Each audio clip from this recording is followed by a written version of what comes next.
tumeshuhudia ufunguzi wa kozi ya kwanza kabisa, inafanyika kwa mara ya kwanza hapa chuoni, inaitwa United Nations Civilian Component Course.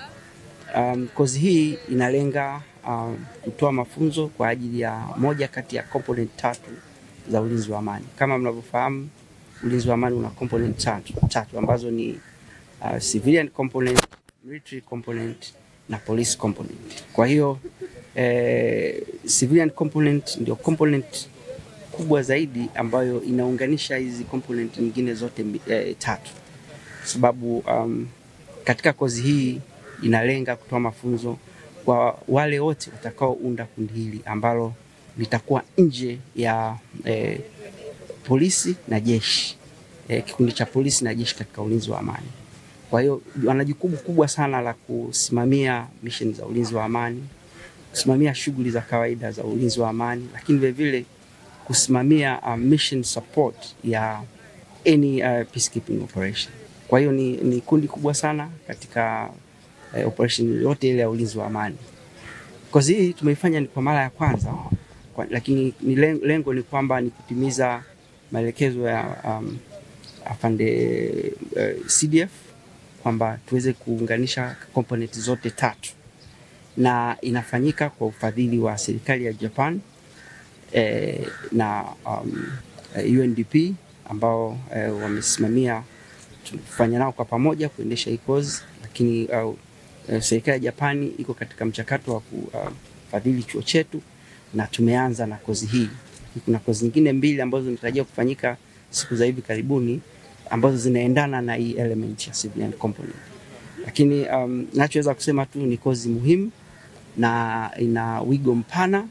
Safari hii tumeanza na washiriki kutoka baadhi ya taasisi za serikali, lakini na vyombo vyote vya ulinzi wa usalama, kwa sababu ni taasisi ya kiraia, lakini inapotokea mwanajeshi au polisi anakuwa sehemu ya kile chombo, hawi sehemu tena ya jeshi, hawi sehemu ya polisi. Kwa hiyo ni component kubwa ambayo inahusisha kama nilivyosema sekta zote. Kwa maana ya technology, ni moja kati ya eneo ambalo linatiliwa mkazo katika ulinzi wa amani, kwa sababu mambo yanabadilika. Sasa hivi hata Umoja wa Mataifa unaelekea kuwa na kitu inaitwa smart camp. Smart camp maana yake ni kwamba kila kitu mle ndani imekuwa electronic. Sasa katika sehemu ya mafunzo haya ni moja kati ya eneo ambalo tunaliangalia kwamba kuandaa maofisa kwenda kuoperate katika mazingira haya. Kwa hiyo mtaona hata hapa chuoni tumeweza kujipanga. Kozi itaendeshwa kisasa kabisa.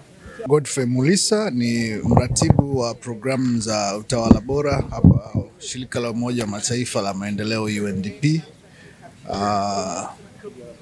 Tuko hapa leo kwa ajili ya kusaidia uzinduzi wa programu hii ya mafunzo, kwa Kiingereza tunasema Peacekeeping Training Center, ambao wako hapa katika jeshi letu la Tanzania, lakini wana kitengo hichi ambacho ni maalum kwa ajili ya kutoa mafunzo yanayohusu peacekeeping.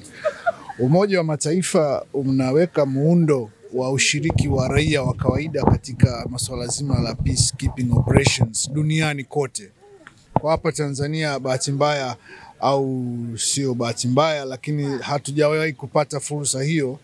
Kwa hiyo sisi shirika la Umoja wa Mataifa la maendeleo la UNDP kwa kushirikiana na serikali ya Japani na pamoja na jeshi hapa tulishirikiana kuunda mafunzo haya ambao kwa makusudi mazima yanalenga kuwajengea uwezo raia wa kawaida katika kushiriki kwenye masuala ya kutuliza amani katika nchi ambazo zinakuwa na machafuko.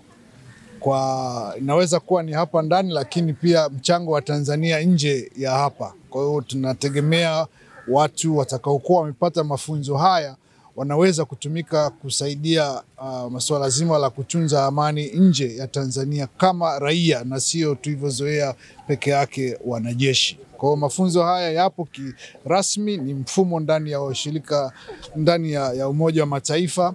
Nchi nyingi zinafanya mafunzo haya, na sisi Tanzania nadhani itakuwa ni fursa pekee kwa wananchi raia Kwa watakaoshiriki mafunzo haya ni raia wa kawaida, wengi ni waajiliwa kutoka taasisi mbalimbali za serikali, lakini wanaingia kama raia wa kawaida kushiriki katika mafunzo haya. Ili kuwa mwanafamilia bora wa Global TV, usisahau kusubscribe, like, kushare na kucomment. Baada ya kusubscribe, bonyeza alama ya kengele ili kupata taarifa kwa kila video inayopanda Global TV Online.